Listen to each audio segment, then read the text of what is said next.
दादागिरी बंद करो, बंद करो, बंद करो, मोदीगिरी बंद करो, बंद करो, बंद करो, मोदीगिरी बंद करो, बंद करो। काले कपड़े के ड्रेस में क्यों आए? कि ये नहीं कि किसी को बताने के लिए नहीं, हम ये दिखाना चाहते हैं कि इस देश में डेमोक्रेसी को मोदी जी एक एक करके खत्म कर रहे हैं। देश की सच्चाई सच छुपने नहीं देंगे। जैसा तमाम लोगों को पता है, आज दोनों हाउसेस में, लोकसभा और राज्यसभा में, दोनों हाउसेस में अपोजिशन के तमाम पार्टीज 17-18 पार्टीज राज्यसभा और लोकसभा में आज जेपीसी के मुद्दे पे, राहुल गांधी जी के डिस्क्वालिफिकेशन वाले मुद्दे पे दोनों जगह आवाज उठाई। लोकतंत्र की जिस तरह से हत्या की गई उसके ऊपर आवाज उठाई और दोनों जगह हाउस अडजन हुआ है 2 बजे तक। और सारे पॉलिटिकल पार्टीज के एमपीज, करीब 150-200 एमपीज यहाँ पे इकट्ठा होकर काले कपड़े पहन के ब्लैक डेमोक्रेसी मनाते हुए, ब्लैक डे मनाते हुए सारे लोग पैदल मार्च, पहले गांधी प्रतिमा पे गए, वहां पे अपना प्रोटेस्ट रजिस्टर किए, फिर वहां से पैदल चल के यहाँ पे आए हैं। तमाम पार्टीज के लीडर, फ्लोर लीडर जो है मौजूद है, वो अपनी अपनी बात आपके सामने रखेंगे। शांति से आप तमाम लोग अपनी बात, लीडर की बात सुनिए। अगर कोई सवाल भी है तो सवाल भी हम लेंगे। पहले हम शुरुआत करेंगे इंडियन नेशनल कांग्रेस के प्रेसिडेंट और एलओपी श्री मल्लिकार्जुन खड़गे साहब अपनी बात रखेंगे। सभी पार्टी के वरिष्ठ नेतागण और मीडिया के मेरे दोस्तों और पार्लियामेंट के सभी सदस्यों मित्रों, पहला तो मैं सभी पार्टी के नेताओं को, जो हमारे फ्लोर लीडर्स हैं लोकसभा में, राज्यसभा में और इम्पोर्टेंट लीडर्स भी जो है, उनका मैं शुक्रिया अदा करता हूं, धन्यवाद देता हूं कि उन्होंने कल जोरदार तरीके से हमारा समर्थन किया।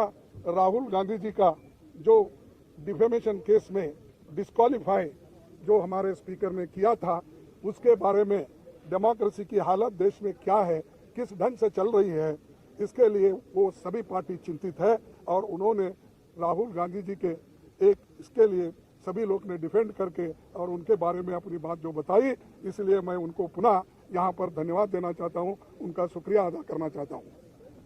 भाइयों, दूसरी चीज ये है कि आज हम काले कपड़े के ड्रेस में क्यों आए? कि ये नहीं कि किसी को बताने के लिए नहीं, हम ये दिखाना चाहते हैं कि इस देश में डेमोक्रेसी को मोदी जी एक एक करके खत्म कर रहे हैं। एक तो पहले ऑटोनोमस बॉडीज को खत्म करते हुए आए, दूसरी तरह जो कानूनी तहत लोग चुनाव में जीत के आए, उनको डरा धमका के उन्होंने हर जगह अपनी सरकार बनाने में गए। तीसरी बात, जो लोग झुकते नहीं उनको झुकाने के लिए ईडी का इस्तेमाल, सीबीआई का इस्तेमाल उन्होंने किया और कर रहे हैं भी, और हर एक चीज को ऑथेंटिसिटी पूछते हैं पार्लियामेंट में और राज्यसभा में। और जो ऑथेंटिक तरीके से हमने ये कहा कि देखिए ये जेपीसी का मामला है, सभी लोग डिमांड कर रहे हैं, जो व्यक्ति अदानी जिसकी संपत्ति पहले 3,000 करोड़ थी, उसके बाद उसकी संपत्ति 50,000 करोड़ बन गई, फिर उसके बाद उसकी संपत्ति 2 लाख करोड़ बन गई, लेकिन 2.5 साल में उसकी संपत्ति 12 लाख करोड़ बन गई। ये कैसा बना? इसके लिए राहुल गांधी जी ने पार्लियामेंट में चंद प्रश्न पूछे। पहला प्रश्न तो ये पूछा कि मोदी जी, अदानी के प्लान में आप आए थे, ये आपके और उनके रिश्ते क्या है? दूसरा प्रश्न इनका था कि जो अदानी इतना छोटा इंडस्ट्रियलिस्ट है, उसको इतना बड़ा आपने किया, इसका कारण क्या है? और तीसरा, आप फॉरेन कंट्री जब जा रहे हैं, दूसरे मुल्कों पे जब जाते हैं, उनको प्लेन में लेके जाते हैं, कितने बार लेके गए? चौथा प्रश्न ये था कि आप जहां जहां जाते हो उसी वक्त वो भी वहां पर आके मिलते हैं, उसका कारण क्या है? और पांचवी बात यह है कि जब आप वहां पर जाते हैं, वहां के प्राइम मिनिस्टर्स, वहां के फॉरेन मिनिस्टर्स, वहां के कैपिटलिस्ट लोगों के साथ मिलवाते हो, ये क्या बात है? इन चीजों को आप उत्तर दे दो। और छोटे से समय पे एक आदमी इतना पैसा कमा सकता है, जब देश में 50% लोग अभी भी उनकी इनकम केवल गरीबी रेखा के नीचे है, लेकिन ऐसे बड़े लोगों का जो आज संपत्ति बढ़ रहा है, इतना फास्ट बढ़ रहा है, कोई पर कैपिटा इनकम दूसरों का उतना नहीं बढ़ रहा है। इसके लिए जो सवाल किए थे उन सवालों का जवाब वो नहीं दे सके। और पूरे पार्टी के नेता लोग यहाँ पर जो जितने भी पार्टियां हमारे 18 पार्टी आज आए हैं, एक भी पार्टी मिस नहीं हुआ, सभी मिलके यही मुद्दा पूछ रहे कि भाई आप ज्वाइंट पार्लियामेंट्री कमेटी बिठाओ, उसमें खुल के आएगा, सत्यता बाहर आएगी, रिकॉर्ड्स देखेंगे और रिकॉर्ड्स छानबीन करने के बाद जो चीज बाहर आएगी वो सबको मालूम होगा, ट्रांसपेरेंसी होगी।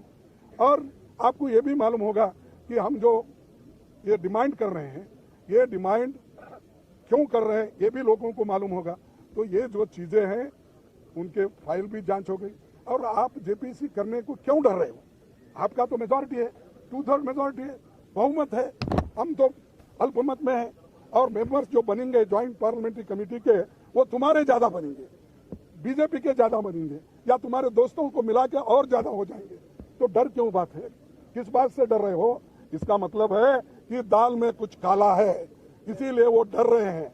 और जो लोग डरते हैं कभी ना कभी मरते भी हैं।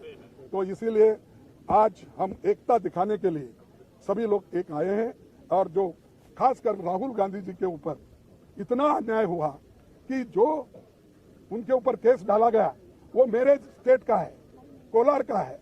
और कोलार में जो उन्होंने चुनावी भाषण में बात की थी, उसको लेकर आप गुजरात में, सूरत में केस डालते हो। अरे the offense occurred at Kolar in Karnataka, but you have registered the case in Surat, outside the jurisdiction, and Gujarat. Kyun?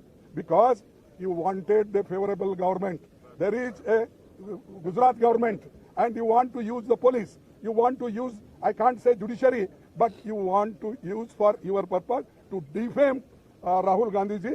That's why you people transferred the case there. Therefore, I am telling, ये कुछ सांठ गांठ दोनों की है। वो सांठ गांठ क्या है ये बाहर आएगा।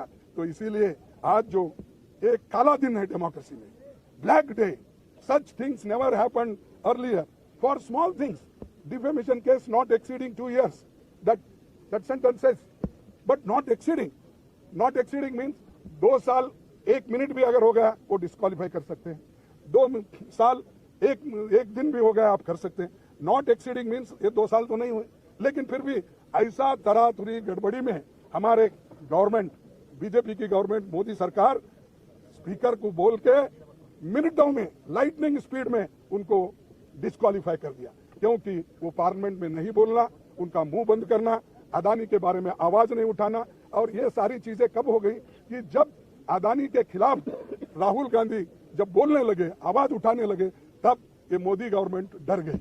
और दूसरी चीज, जो राहुल गांधी जी कन्याकुमारी से लेकर कश्मीर तक जो उन्होंने पदयात्रा की, और हमारे सभी लोग, लाखों लोग जुड़े उनके साथ, और जुड़ने के बाद उनको एक लगा कि ये बहुत बड़ा मुद्दा बनने वाला है और ये हमको बहुत बड़ा चैलेंजर है। ये समझ के उन्होंने राहुल गांधी को डिस्करेज करने के लिए, डराने के लिए वो काम किए हैं। हम ना डरेंगे, राहुल गांधी जी नहीं डरेंगे। और अपोजिशन पार्टी को आप दबाने की कितनी भी कोशिश करेंगे, अपोजिशन पार्टी डरेगी नहीं, दबेगी नहीं, झुकेगी नहीं। तो ये हमारा इरादा है और इसको आगे भी हम चलाने के लिए कोशिश कर रहे हैं। सब लोग मिलकर भी हम आगे कैसा मुहिम करना, इसके लिए भी हम पूरी कोशिश करेंगे और फिर आपके पास आएंगे। आपको भी धन्यवाद, आप लोगों ने जो इस हमारे मुहिम को आपने सपोर्ट किया, इसलिए आपको धन्यवाद देते हुए हमारे लीडर्स को बात करने के लिए मैं अपना स्वागत आमंत्रण दूंगा।